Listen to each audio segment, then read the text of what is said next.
Hi, hello. I'm Margy Kinmonth. I'm a film director and an artist, and I have a film production company that makes feature documentaries about art, culture, biography, and my films go out all over the world. And my background is in art. I was trained as a fine artist, and I do watercolors and exhibit and so on. So I'm going to talk really tonight about one of my favourite films I made as a film director, which is called The Royal Paintbox, made with cooperation of the royal family. I'm going to be showing you some special clips, some from my archive, which have never been seen before. I'll be showing you behind the scene stills of production of the film, and there'll be plenty of time for questions at the end. So I'm looking forward to hearing your views. So bring up the questions. Okay, so this film is called Royal Paintbox, and it's about the artist within the royal family itself, past, present, and perhaps future. But the quest is to go back in time, as far back in history as possible, to find the earliest artist in the royal family. And we're going to be on quite a big journey here. The film itself is 90 minutes long, so obviously I can't show you that, but it can, you can see DVD of the whole thing if you like the story of it. And you're going to see spectacular landscapes and wonderful palaces, both inside and out, of Balmoral and Osborne House, Windsor Castle. You'll be seeing in the archives there, and everywhere that Prince Charles took me. So here's a little taster of the film.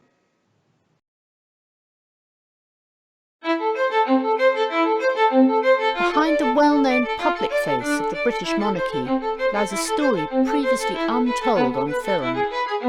Every now and then you inherit something special which gives an extra edge to the whole thing. We're on a journey with the Prince of Wales to reveal the dozens of artists in the royal family tree who have left an extraordinary treasure trove of art spanning 5 fascinating centuries. Looking through Queen Victoria's sketchbooks, some of them are really remarkable, I think. Others of her children were really very good, as you'll see.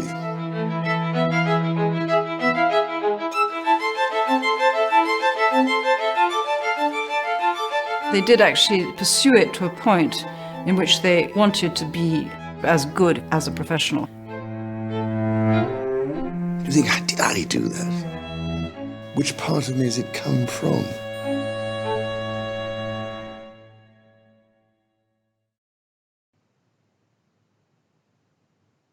So that gives you an idea of what the whole film is like. It's I worked very closely with Prince Charles to make this film. He is a watercolour artist himself, and this fascinated me. He's very private about this painting, which he's been doing for years and years, and I thought it would be just great if I could persuade him to make a film about his practice. And as I kind of researched this a bit, I discovered, that there were really so many artists within the royal family itself, that wouldn't it be good to let us all together do this sweep back into history and find the very, very earliest work of art that we possibly could, and the earliest artifact that exists done by a member of the royal family. And it's a very long journey, this film. It took me several years to make. We discovered so many. In fact, there were too many to include in the film. They've all got great stories, and some of them are really quite obscure characters. So it's a little bit of telling of British history of the monarchy through their art. And if you're lucky enough to be an artist, you actually leave a legacy behind. So you create a picture, or you make a sculpture, or whatever, and it's there forever. So I'm the kind of filmmaker that focuses on images. I'm not a words person. I'm an image person, and so for me, this exploration's been great. And it took me into so many different archives. Not just Windsor Castle and not just the royal family, but I went into branches of the Mountbatten family, into archives like the Southampton archive, I found in, just the most extraordinary work sitting in boxes wrapped in tissue paper and very rarely seen.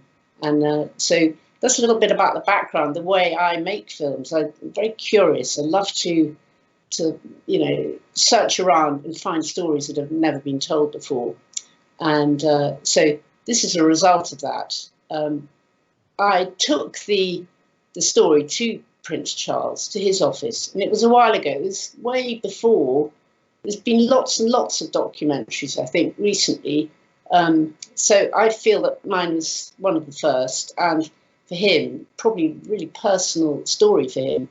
And he was a little bit reluctant to show his own art at first, but we gradually got there. So you'll see a little bit more of that as we go on.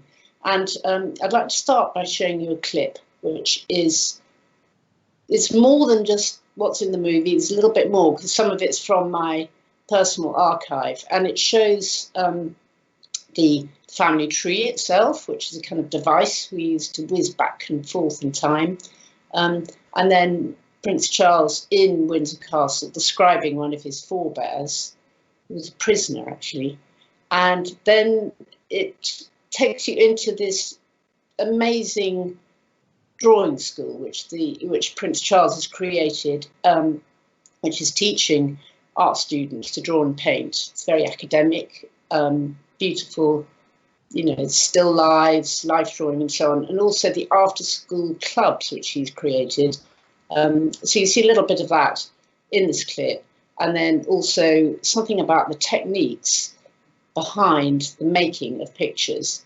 And this one's very rare and special. It's particularly what I'm interested in, because my own background as an artist, I've done painting and drawing, but also I've done printmaking and sculpture. I've done all sorts of things. So I find the process fascinating. Anyway, see what you think. Have a look at this.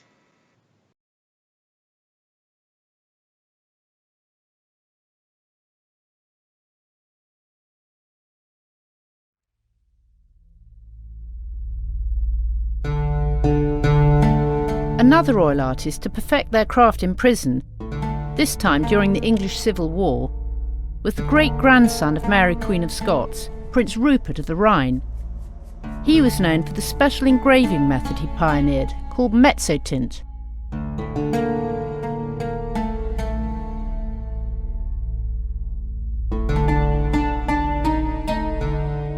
When the Civil War started in this country, and his uncle, King Charles I, was obviously in trouble, he came back to help him.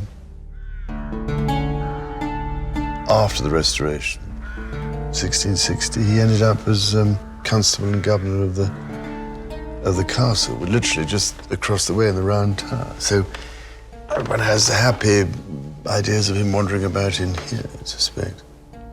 He was obviously incredibly skilled, I think. And you wonder whether he didn't do this as a result of what happened to his uncle, King Charles I. It's wonderful that these exist here and show, what talent he had. And you can imagine the scale of it. It was quite a job doing a mezzotint like that, as I suspect the students of my drawing school would probably attest to.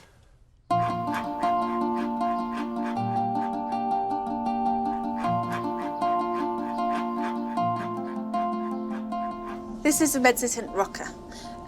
If you can see, there's like a very fine grooved surface. If you run your nail along it, you can hear that. And as you rock this over the copper plate, the tooth creates a tiny little mark in the surface, and that will then pick up ink when you print it.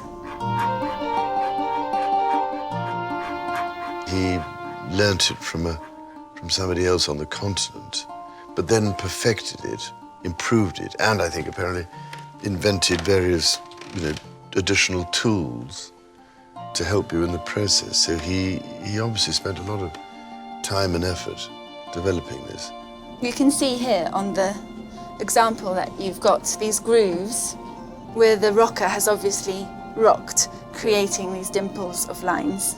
And then you would use a burnisher, which is basically like an eraser. It rubs out and polishes back the metal.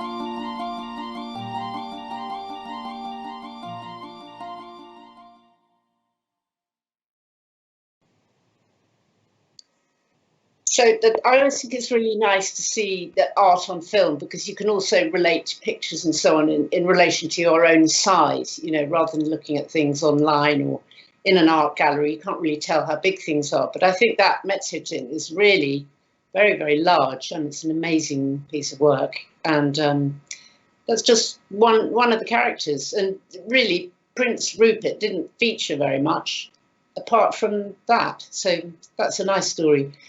The Victorians created an enormous amount of art. And so a lot of my film is, you know, takes place in the Victorian era. They were great memorialists. They kept things.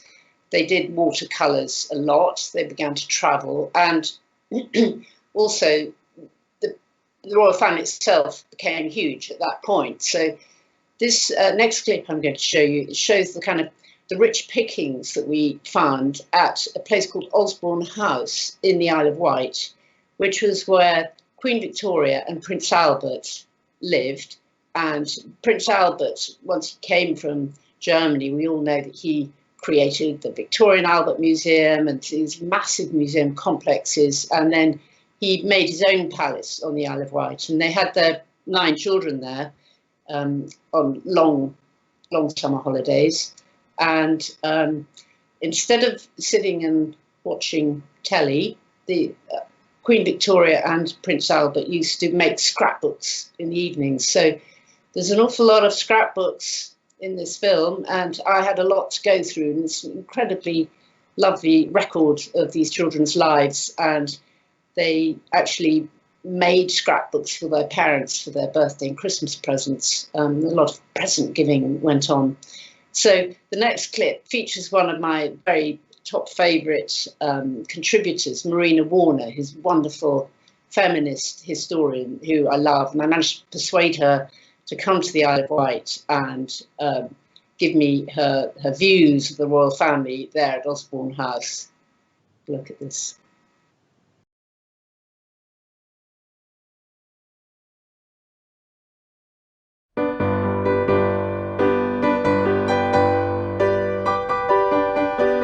Well, this is the powerhouse, because the most extraordinary thing about this room are the 2 tables side by side.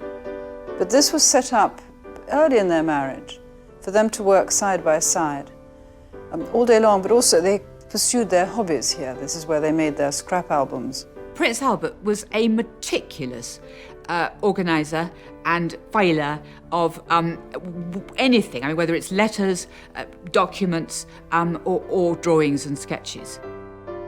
But that connects, you know, very closely to the idea that life should be lived is in a continual process of memorializing. So you should honor every moment, keep and preserve every moment. So you have this wonderful archive of drawings, which is almost unknown. It's really exciting to find it.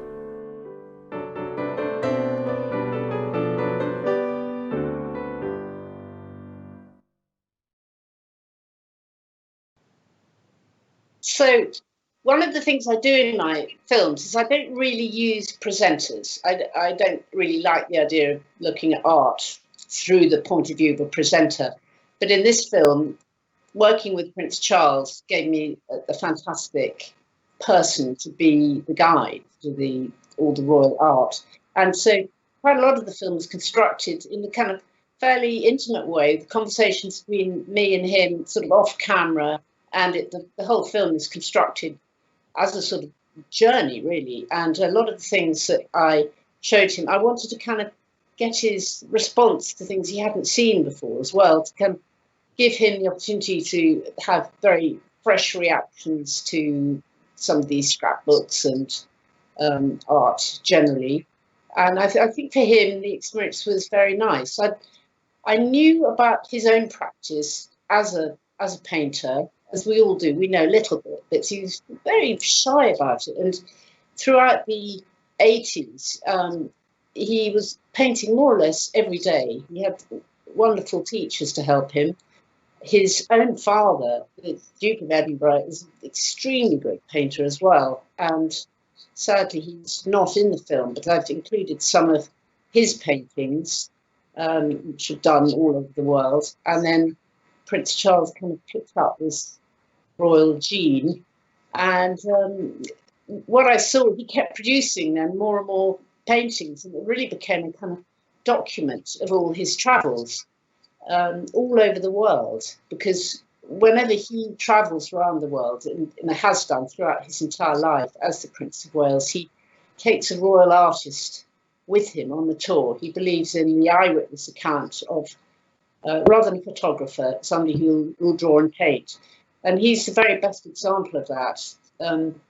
So I'll be talking a little bit more about that later on. But here's a little clip of him showing us, very modestly, I think, showing us some of his own paintings.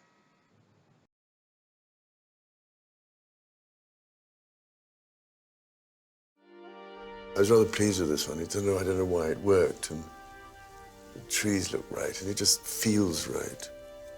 Well, it's a lovely composition too, and we went and looked at it, and the sky was behaving.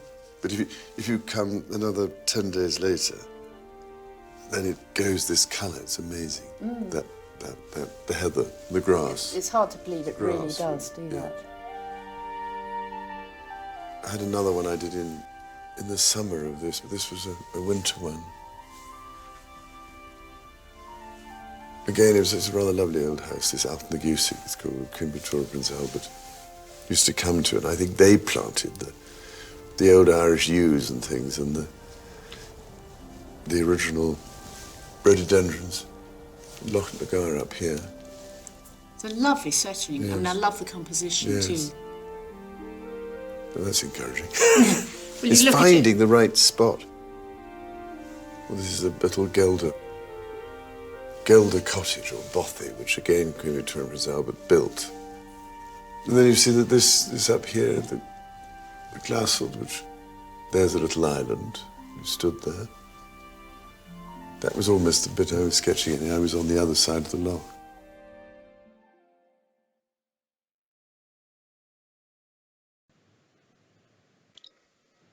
So I had quite a journey following him around on the film, and I went to, at the time he was very, very interested in doing these snowscapes at the very top of the Cairngorms, which is just the huge mountains behind Balmoral. And so I'd have to go up really high into the snow line with my cameras to kind of get the weather. And in all my films, I like to have a strong sense of place, and, you know, normally many different camera techniques I use to put the story together.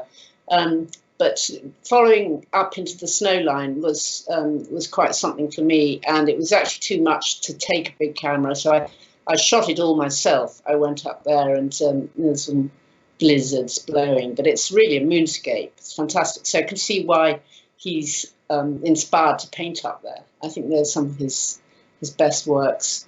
And just to tell you a little bit more about some of the other films I've made, I do like to work with actors a lot. I've filmed, I've made lots of films about art and biography and so on. And I find that actors give you a really good way into the story. They can sort of respond on a very emotional level, which is lovely. So I did this film with Eddie Redmayne, which was exploring all the artists in the First World War in the trenches. And that was a whole nother journey. So my life as a film director has really taken me all over the world. I mean, I've made many films in Russia, for example. In Australia, I made a film about the Aboriginal artists, and often in America and all over Europe. But I'm always looking for places to go which are going to be interesting and exciting, and then take my cameras and find stories so that people who can't get there can actually enjoy the process of traveling just by watching one of my movies. Anyway, the whole thing started really with, just to go back to the Royal Paintbox, it started with a visit I made to the Tate, and I'm going to show you a still of Queen Victoria's paintbox. And this actually, I filmed this in the Royal Academy archive, but I actually first saw her paintbox in an exhibition of watercolours at the Tate, and it was a different one. but I could see that she'd been doing a lot of painting, and I was very curious. That's really my whole way into the story. And I thought, gosh, all that time when she was bereaved after Prince Albert died, and she disappeared for decades, what she was doing was painting. And, there's a tremendously, useful and cathartic value in painting. And then once I'd gone to Windsor Castle, I found all these sketchbooks, absolutely wonderful little worn things and wrapped up in leather pouches. And they've got them all there in the archive. I mean, you're not allowed to touch them or anything. Very, very well preserved. But that was kind of my way into the story. And interestingly, it was also Prince Charles's way into the story, because he was equally inspired by Queen Victoria's watercolours. And I'll just show you another picture. This was the search that we had to go back to the earliest artists we could possibly find in the royal family. And I went back 500 years, and what I found was a tapestry. Mary, Queen of Scots, when she was in prison in Scotland, she was a very cultured queen, and she spent nearly all her time in captivity creating these amazing, coded works of art, which she sent to Elizabeth, kind of in her defence. And this is a replica, because this is a reconstruction I did of the sewing process, but this is one of her works, this cat. And when she was sent to the scaffold, she gave her tapestries to her ladies in waiting as a final present. And so they're not in the royal collection, they're scattered about in different collections. But I thought this was really interesting. This is about 500 years back, so that was the very earliest work that I could possibly find in the royal family. And you could dispute whether you think tapestry is art or not, and let's hear your views on that. But I thought that was kind of, her work was really sewn into her life story in a fascinating way. Then the next slide is, so we're back now. This is Balmoral, and just going to kind of run you through some production stills of the work I did putting the film together. So I spent a lot of time up there at Balmoral. I met loads of corgis, which was very exciting. Once we were doing some shots there, and it was time the corgis were coming in from their walk in the woods, and we all had to step aside, and they all had names, very soft and very lovely, and so I got to meet them. And this is within the estate. Prince Charles lives in Burke Hall, which is a little bit further away from the castle, and he has his own studio there, and this is where he does a lot of his work while he's on his holiday, like right now in August. I hope he's there, and I hope he's recovering from being unwell and doing his usual walks. But he has this beautiful table, beautiful equipment, and absolutely the best equipment you could have. And here he is doing a drawing for me for the film, or for us.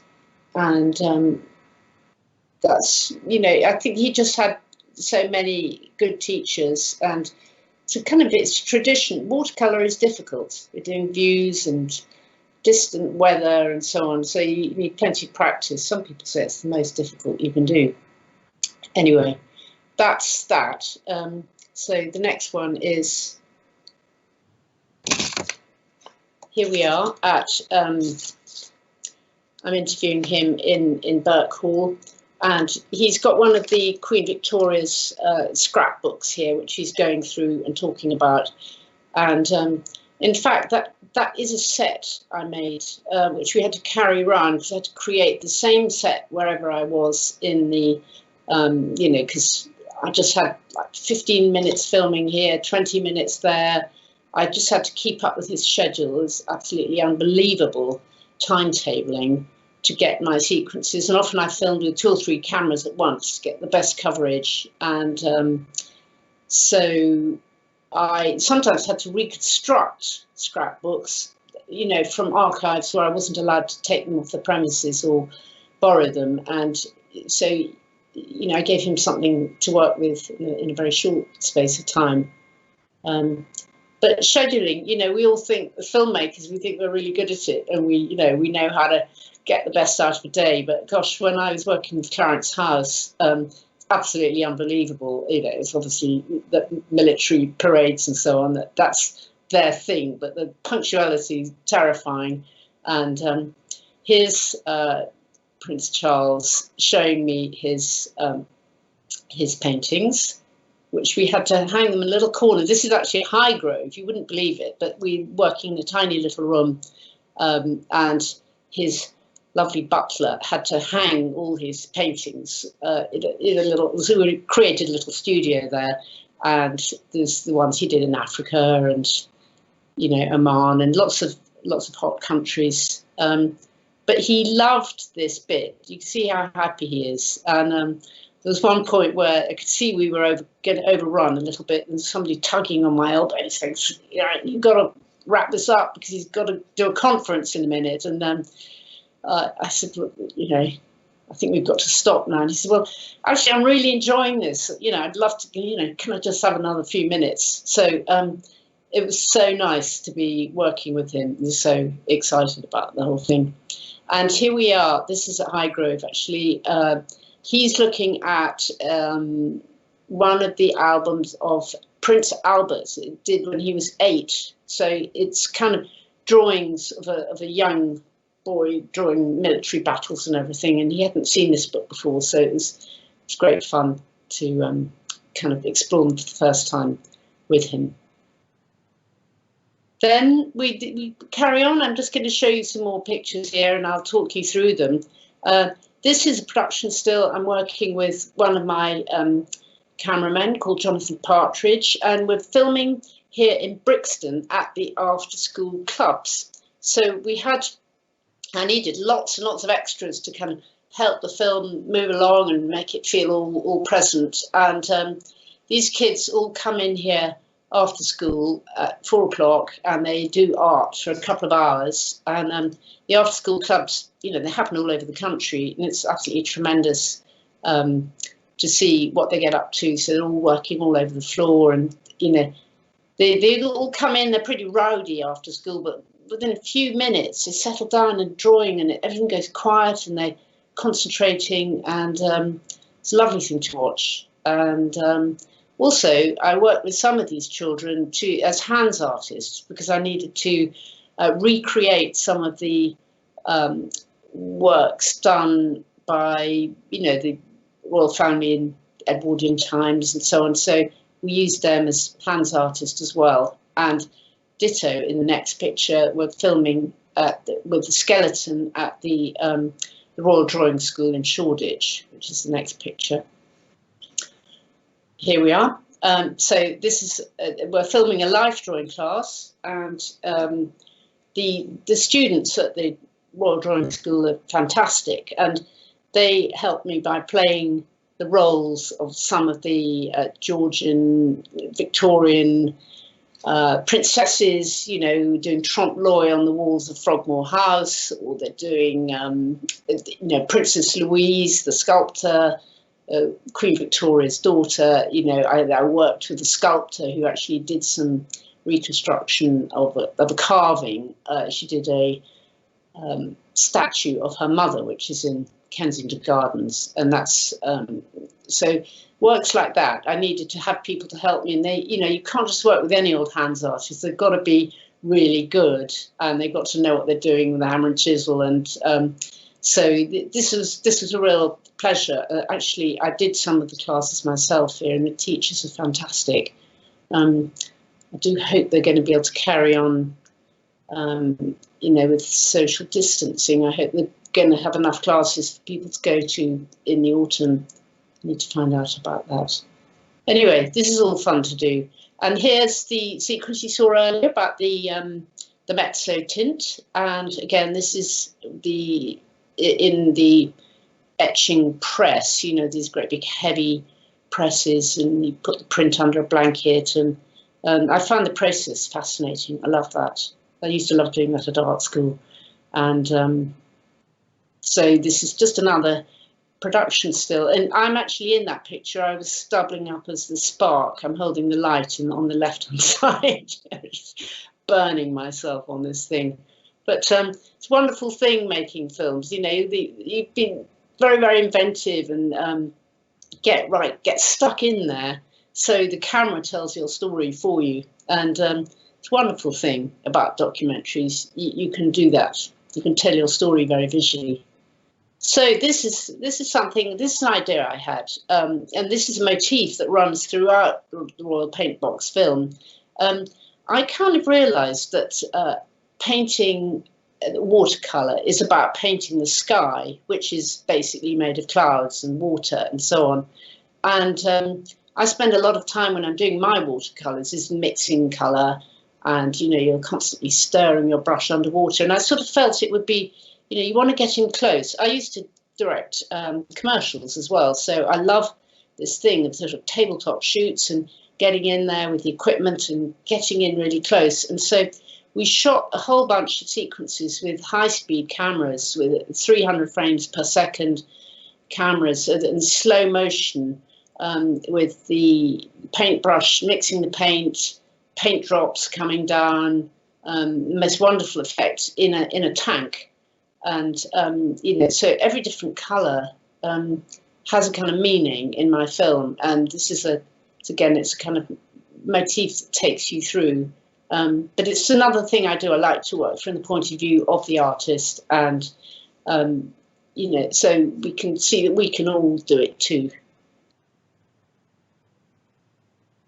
Here we are doing that very thing I've just described. So we've got a tank here. Here's my cameraman, Rob Goldie, who I work with a lot. He's fabulous and, you know, terrifically inventive and loves a challenge like that. So you can see they've got the tank there, and very narrow depth of field, and dipping in the paintbrushes. And usually it's sort of, I usually use my own equipment. I have to take along my paint box to all these shoots, and, you know, you have to kind of create the props yourself. So I did some tests at one studio, and then we had a whole day in a tank. And actually, this is another place where I worked, because with documentaries, you never have enough money. And I was very, you know, delighted to be helped by Windsor & Newton, who've got a great big whole floor of their premises, which has also got a museum. It's got all the old paint boxes and paintbrushes, and they let me work there. They have artists in residence there. So we worked in their premises for a bit. It's very nice, and I was very pleased with that. So here's another one. This was, you know, actually sort of in the water, looking up.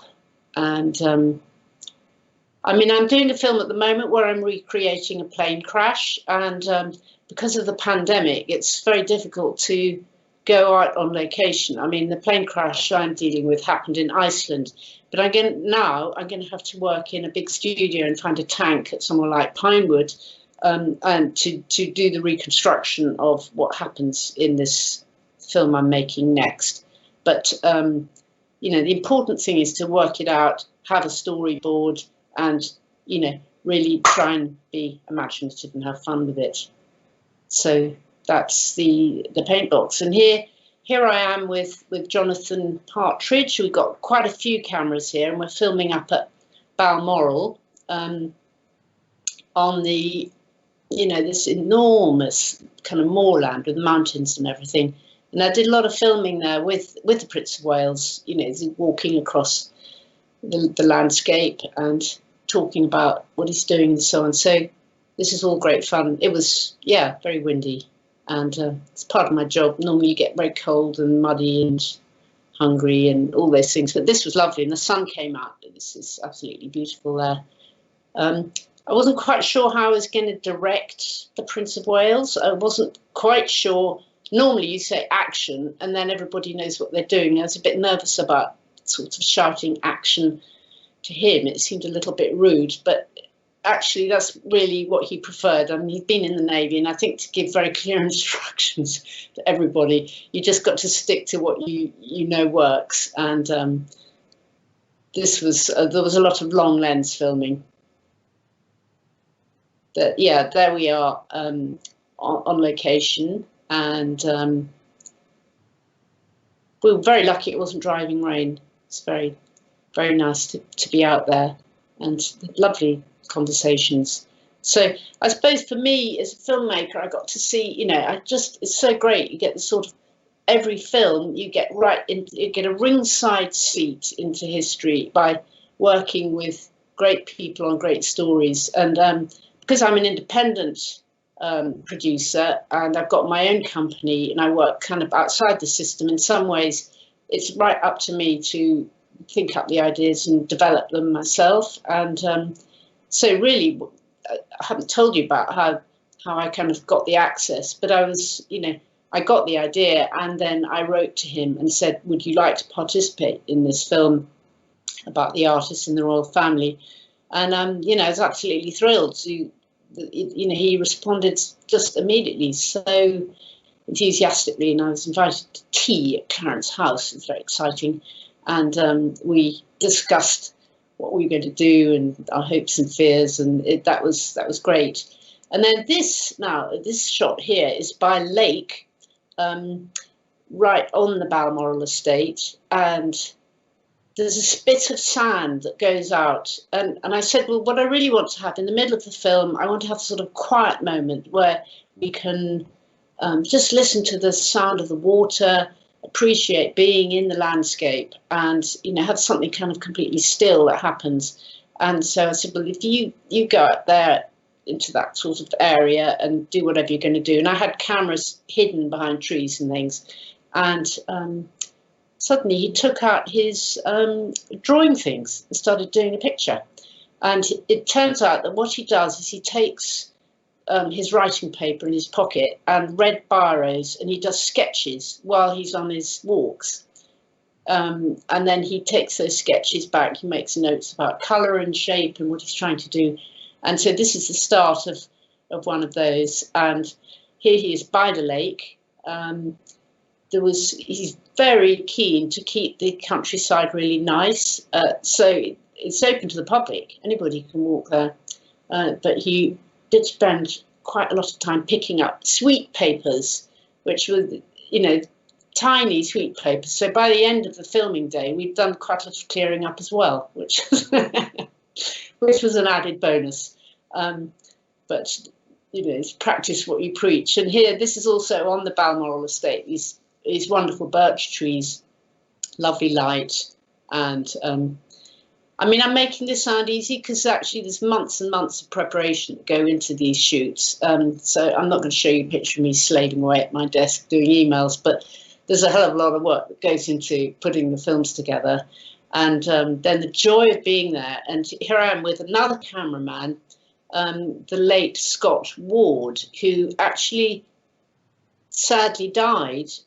He was a wonderful cinematographer, Scottish, and his work is absolutely spectacular. And, you know, you could see what we're doing here is we're doing some lovely shots by the lake. And this is quite near where the Queen has her picnics on when they're on holiday up there. They go driving off in Land Rovers and they find these special places. They have family picnics and barbecues.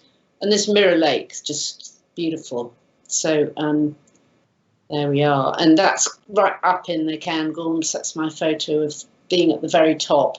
And you can, you know, it is like a moonscape, isn't it? It's really incredible landscape. So this inspired him, and I think it, you know, I like my films to inspire people. You know, if you're at slightest bit inclined to do any painting, just get on and do it. That's the message. Then we're going to look at, this is another wonderful artist in the royal family, Sarah Armstrong Jones, who's a contemporary artist who is the daughter of Princess Margaret.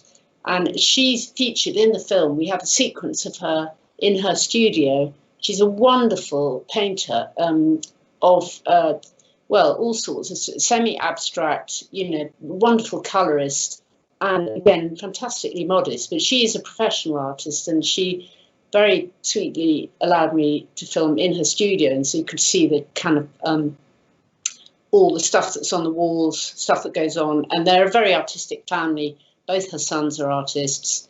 Well, I know one of them in particular very much. And so the artistic tradition is carrying on.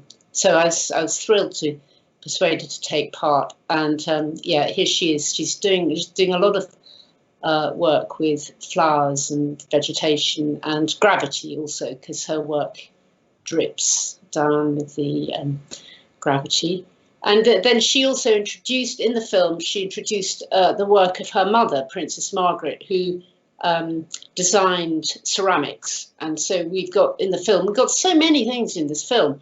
We've got her this teapot set that Princess Margaret had designed and made. And so we filmed that, and you'll see that in the film. It's lovely. And Princess Margaret also made paintings out of feathers, all different pheasant feathers, and made flowers and so on out of that. So clearly it's a sort of hobby, but it's really nice that everybody's doing all this stuff, as well as being allowed to visit the Windsor Castle archive, which Princess Margaret took her family there when they were little, and so they kind of grew up in amongst the fabulous collection of Leonardo's and, just all that amazing royal collection. Hopefully Windsor Castle is open again. I'm not quite sure, but it's so worth a visit. And if you're out of England, it's still worth coming, because the royal collection, thanks to Charles I and Charles II and so on, it's a very rich collection of Italian art and Van Dyck's and portraits, and it's well worth a visit to Windsor Castle. So we're rattling on a bit, really. We've got some more. That is Queen Victoria, which you can get a sense of that. There's a lot of those big portraits at Osborne House, and they've been copied as well. And then there's Prince Albert also on the next one. No, maybe not. It'll come later. Anyway, so these are Queen Victoria's own watercolours, and I just picked out a selection of them because I think they're great. She sort of started off a little bit pedantic, but she was taught by Edward Lear and Leach, and so Queen Victoria herself had her tutors, but this is the sort of work which she's doing later on, and I think they're lovely. The colour is lovely, and they're quite small. These are kind of pocket-sized things, so she didn't work very large. And these were done out of the window of Balmoral Castle. There's a lot of them, and she's doing moonscapes and so on. So we visited some of these landscapes ourselves. And here's another. Yeah, that's the moonscape out of the window of Balmoral.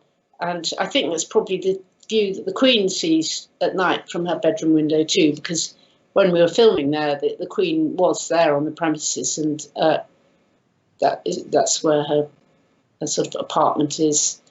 And here's the River Dee, which is going through the estate, and that's also lovely to paint rivers. Great fun. Very nice to sit there and do it. And then this is Queen Victoria's painting of Osborne House in the Isle of Wight. So this is kind of from the beach, looking back up at it. I mean, it may not be everybody's favourite architecture, but it's still, I think it's interesting. It's all interesting. Now, this is a really special find. Prince Charles was very keen that I should follow up the artists on the Mountbatten side of the family. That's his father's branch, and he had a great forebear called Prince Louis of Battenberg, who was a really fantastic artist, and he went on the trip to India with the Prince of Wales. This would be about over 100 years ago, and he was doing kind of sketches and so on the trip, and they had an artist there, but the artist became ill and had to be put ashore, and Prince Louis of Battenberg actually became the royal artist himself, and his work is here published in the Illustrated London News. And this, wherever they went, and this still happens, and you'll see some very funny stories in the film, the presents that they're given when they travel are amazing. I mean, Prince Charles was given a special yak when he was in the Himalayas. He's given this shampooed yak as a special present. I don't know if he managed to bring it back, but here's a present that happened over 100 years ago, and it's an ostrich, and they're trying to get it on board the ship. And so you can see it's got a great sense of humour, and there is in the Illustrated London News. So I like that story very, very much indeed. And then this is by Prince Alexander of Hesse, and it's the rooster. That's the forebear, going back a bit. So I worked with another archive here. The Mountbatten family have got a lot of their work in Romsey and in archives, but a lot of it's stored in Southampton. So I worked with Southampton University, and they helped me to find these sketchbooks, which I kind of put them all together and put them in front of Prince Charles. So they're all part of the story. I quite like the rooster. And I think, I'm not sure if that's almost the end of the stills, because I want to make some time for questions in a minute. But I just thought I'd show you the poster because, you know, when you're a filmmaker, you have to do everything yourself. You have to have the idea yourself, and you have to more or less do all your marketing yourself first. I mean, I know it's very obvious, but we're all trying desperately to get films and audiences and people back into cinemas again. And it's amazing how the old-fashioned poster is still the way in which the audiences really learn about movies that are coming up. And you know, when we used to go on the tube in London, you know, you'd look at posters, and I love looking at posters. So this is my poster, and I designed it, and so it's got the paintbrush, and then below it's got this idea of the paint box with all the little squares in it, and so I had fun doing this with the colours and some of the different works of art. You can see the statue, Queen Victoria's statue. You can see the paintings of Windsor Castle, and some of the very beautiful flower drawings. So I was pleased with this poster. And then also here, I've got a lot of people to thank who helped me with the film. You know, it was ITV who kind of greenlit one part of the making of it, and then Andrei Konchalovsky was a co-producer in Russia, and the film went down brilliantly in Russia. They liked it very much. It was shown at the Moscow Film Festival. Did very well, I was pleased to say. And then it's gone out on PBS, where the audiences who like Downton Abbey and so on, it's popular there. But it's kind of a film that lasts forever, really. Doesn't go out of date. And it's a little bit like a travelling exhibition, you know, because I brought it all together. Here is the veritable DVD, which if you want to see the whole film and the extras, you can get it either at Foxtrot Films, which is my production company, from the store, or if you're in America, the address is there. You can buy it directly from PBS to get the NTSC standard. So hope you'll, if you're interested, you can obviously see the whole film. It does get screened from time to time. I have screenings, but right now it's kind of a nice thing. It's an entertaining story. Now, I think it would be great to listen to some questions. You know, if anybody's got any questions, I've done rather a lot of talking. Anybody got anything they want to ask? Margy, yes, we've had some great questions in. So the first question comes in from John, who's in London, and he said, what was it like meeting Prince Charles? Did you feel a lot of pressure? Well, that's a great question, because, yes, I mean, I felt a lot of pressure. Weirdly, I'd created this pressure for myself, because, you know, to work with him. But the invitation to go to Clarence House was quite, it was a big deal going there for tea. And I was like 2 hours early or something. I was so desperately not wanting to be late. And I sat and waited, and it was full of clocks tinging the time, and you could hear distant voices. So I was concerned about meeting him, that we were going to hit it off, and also I just felt, gosh, it's so little time. But as soon as I met him, he immediately put me at my ease, and we had a really nice conversation. The butlers brought the tea and just poured it out, so we didn't waste time talking about milk and sugar or anything.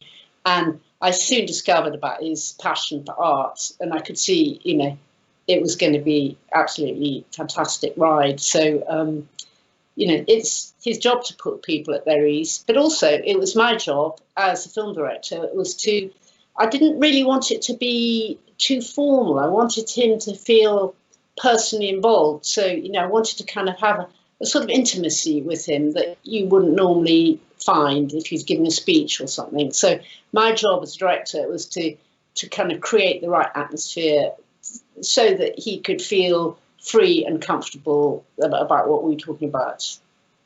But I worked very closely with him. Thank you.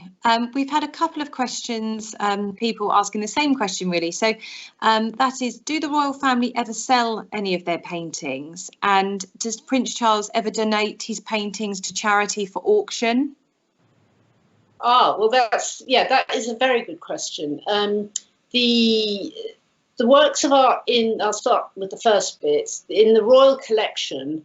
The Queen has one of the biggest art collections in the world. I mean, it is phenomenal. And you can also see it at Buckingham Palace. They have these great exhibitions. She's very generous about lending. I don't think she ever sells any.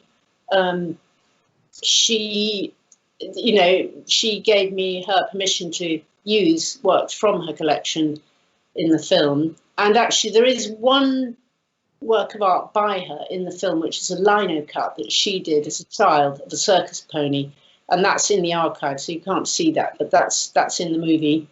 And then Prince Charles himself is, he's the head of many charitable institutions, and so his works of art do become part of this sort of raising money for charity. And I don't think they're ever auctioned on an open market, but they're very carefully curated.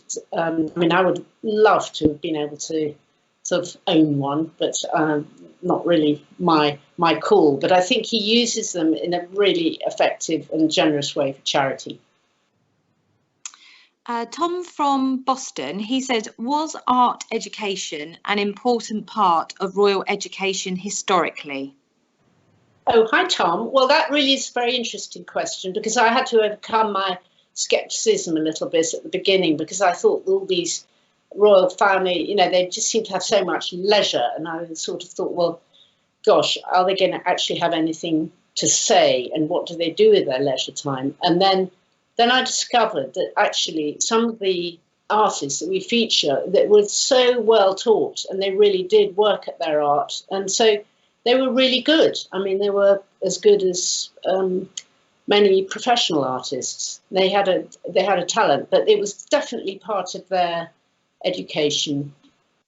And particularly the ones who weren't directly in line to the throne, who were the sort of, you might say, the also-rans, who may or may not have had a future as a head of state, but they were just really well trained. Yeah. Roberta from Oregon, she would like to know, how did Prince Charles learn to paint? Oh, hi, Roberta. Well, he was taught to paint early on, a little bit, as part of his education, but then he went into the Navy, and that wasn't really part of it. But he did learn naval drawings, and logbooks and so on, which had to be very high standard. So that was part of the training that he had, I suppose. I guess he was 17 or 18 or something. So you had to be able to do these landscapes and so on, of anchorages and things like that. Then this scheme that he does of travelling with an artist on every trip, he's worked with people like Susanna Fiennes. He's taken amazing artists with him on the trips, and they all help him. So if there's time, there's going to be a chat. There's going to be a few tips about how to mix a great grey. There's going to be, so he's learning all the time.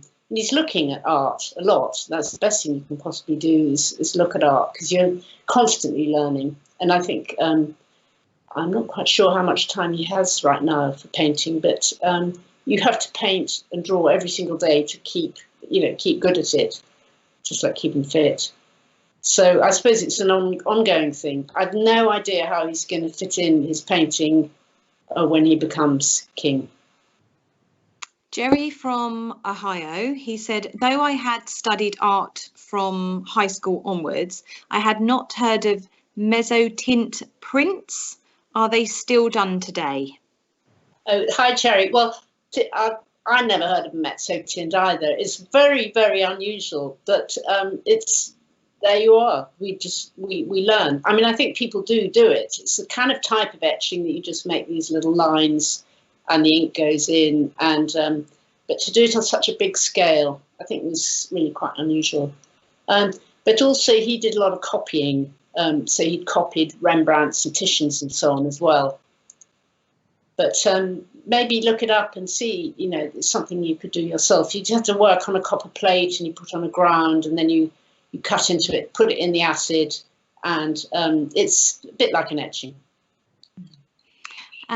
Susie from Portland, she says, thank you for such an interesting presentation. Do you think with technology today, creation of real art will suffer both within royal circles and amongst us normal people as well? Oh, Susie, that's such a interesting question. I mean, I think a lot of people like David Hockney and so on work with, iPad painting.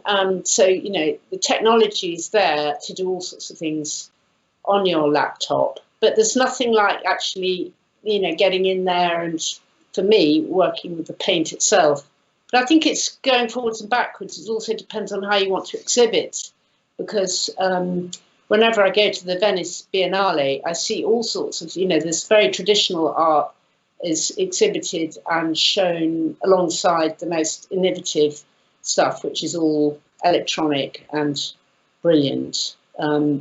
So it's how you use the technology. And I think we're going to have to be very clever going forward with, it's more and more difficult to sort of see art physically. Well, certainly now with the pandemic, it's very difficult to get into art galleries and spend enough time looking at it. So I think the more inventive people can be with laptops and electronic presentation, the better. Thank you. Linda from Virginia, she says, I know that Victoria did drawings, but did she do any watercolours or any other art form also? Linda, she did, yeah. I mean, it's mainly watercolour. I think she did a little bit of oil, but it was mainly watercolour because she wanted to combine her walks and being out of doors. And kind of that's pretty much what they did in Victorian times. Watercolour was the main thing. But you can correct me if you think I'm wrong. That's just what I found in the archive anyway. Sophie from Cambridge, I think you've already touched on this, but what will your next film be? Thank you for a peek into the Royal Paintbox. Very interesting. Oh, well, thank you very much. Well, actually, it's interesting you should say that you're from Cambridge, because my next film I'm doing is about an artist called Eric Ravilius, and I've been working on his story. He was a war artist in the Second World War, and he was very young and very brilliant, and sadly he was killed in a plane crash off Iceland, and that was in 1942. So I'm working with the Imperial War Museum to make a film about his life. He's a great British artist that's really not a household name. And so I'm going to be going to Cambridge very soon for the Battle of Britain air show, which is happening in the middle of September.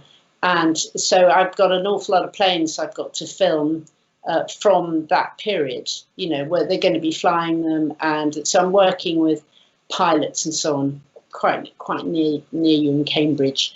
And this film is taking me an inordinately long time to make. I don't know why. It's just so difficult to get the money and all this sort of thing. But I've done a lot of filming already, and I'm determined to bring it to people's screens because he's a great, great artist. And so my campaign is to allow everybody to see his work and understand and know him, because he died for his country, really. And there's this great legacy. It's a lot of his work is in tissue paper in archives. So that's one of the films I get to make next. I've got quite a few, actually. Alan from Myrtle Beach, he says, any of the other current royals we know are artists? Well, that's a good question. We know that I think Kate does some art. I mean, I didn't, her children, her family, obviously, they're all doing art at school. I don't know if there's any other professional artists currently, but I mean, David Linley makes furniture. He's Princess Margaret's other, he's a son, and I don't know about William and Harry, but, I'd love to know. I mean, I'd like to make another film about art, because I kind of felt, with them, I just felt that there was a point where I had to stop. And it really was Prince Charles's story. I mean, the other film I really want to make is a film all about the tour artists themselves, all the people that went on the trips with him. This film's called Travels with the Prince, and I want to work with, there's about 20 or 30 of them, and that would give you an incredible insight into the sort of the Commonwealth, as it were, all the places that Prince Charles went. And those are all contemporary artists, and they're all busy working artists today, and they're all fantastic. So if I can get that funded, that's right on my list. Thank you. Mark from Yarmouth, he said, did the royal family do any art during World War II that showed the scenes at the time? I don't think they did, but I mean, we do know that the Queen Mother was very, very fond of the work of John Piper, who did all the amazing works on the Coventry bombing, and so she collected his work. But I don't really know if they actually did do any drawings during the war themselves. Again, I'd love to know, so let me know. By the way, if anybody wants to get in touch, just go to my website, Foxtrot Films, and you can leave me a message. And I'd love any feedback. It's really nice for me. So, and these questions I don't know the answer to, you can let me know. We've had some lovely comments come in. One from Joanna saying, thank you very much for your preview of the film. I like to see the paintbrush and the water shots to tie everything together. Jan from Salt Lake City, she said, thank you for this lovely presentation. I'm going to look for your film at PBS. So that's nice. Last question of the evening then, Margy. This comes in from Barbara from Lady Lake. Can you just remind us, where can we watch Royal Paintbox online? And thank you for the most interesting programme. Well, thank you very much. That was so kind of you. Unfortunately, you can't watch it online. I'm not allowed to show it online, and that's partly because any profit goes back into the Prince of Wales charity. So it's absolutely not allowed to be shown online. And unfortunately, that means it can only be seen on the DVD. But come to my website at Foxtrot Films if you have any trouble whatsoever about, and you can look at my other titles there, and you can see the other sorts of films I do as well. But it's very difficult distributing films. Oh yeah, well here's where you can get the film. So directly at Foxtrot Films, or if you're in America, from that shop website at PBS, because they would have the NTSC version. It's got bonus extras and so on. Anyway, I mean, just before I finish, I really always want to thank everybody who works with me, because I'm absolutely just one person in the cast and crew of many, and I have a fantastic producer, Maureen Murray, who's my business partner, and we do a lot of our films together, and all these partnerships and the crews and the contributions and everybody who works with me. I just want to thank them very, very much, you know, and let's all do it again.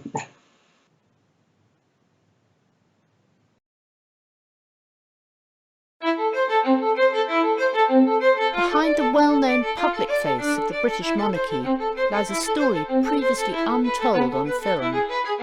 Every now and then you inherit something special which gives an extra edge to the whole thing.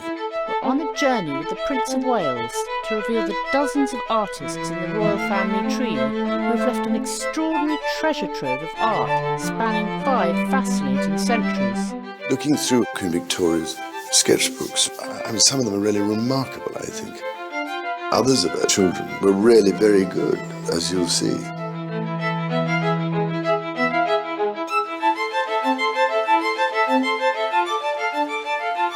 They did actually pursue it to a point in which they wanted to be as good as a professional.